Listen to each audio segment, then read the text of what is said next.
All right. Story time. So, some of you on here may know, me and my lady just recently had a baby, right? And one of the first items on any new parent's agenda is deciding what you're going to name the child, right? So, we were faced with the question of deciding if the kid was going to have solely my last name or have a hyphened last name. Now,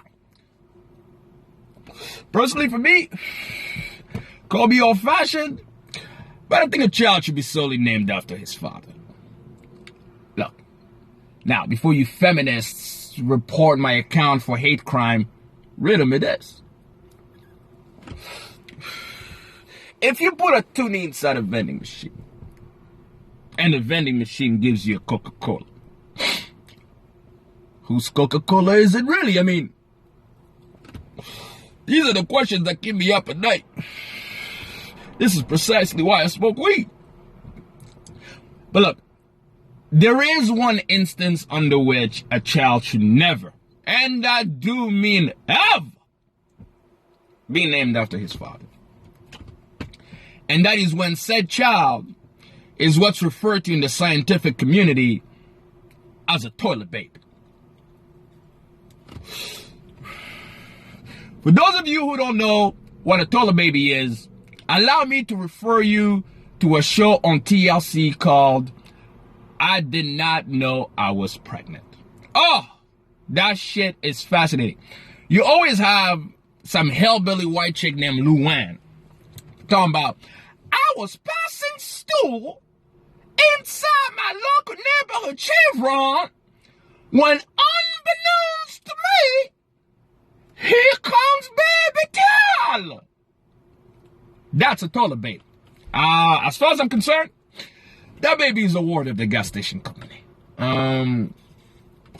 Petro Canada, your daddy, little nigga. Don't come close to me. You know what I mean? For real. But nonetheless, my lady made some compelling points. You know, she's like, you know what? I carried the baby. It's my baby too. It's my baby too. And I want him to have my name too. And look, honestly, I understand. I get it. I get it. It is a compelling point. It is both our child. Why should he not have both our last names? Right? But here's the problem. My last name is Mudenge. This is a proud Bantu last name that means rooster hopping from victory to victory. It can be traced for thousands of years in the plains of the KwaZulu-Natal. Her last name is Downer. That's the name of the slave master who owned her great-great-grandfather. Now, don't get me wrong. I understand her affinity for the guy. He is, after all, the reason why she light skin. Okay. Slave rape is not funny. It isn't. And that's why I don't think we should be rewarding that kind of behavior by naming our firstborn child after him. You know what I mean? I don't think he asked Gam for consent. That's all I'm saying. Shit. Man. And like, it wasn't just the last name either. Like, we had to go through a series for the first name too, right? Because my lady wanted to go with something more traditional, right? Ashton, Princeton, Maurice, all big dick nigga names. Me, I'm a gangster.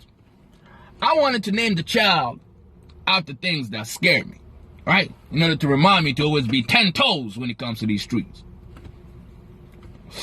So my first choice was taxes. Seriously, picture it. Hey, taxes, go make it big. Hey, taxes, hand me the remote.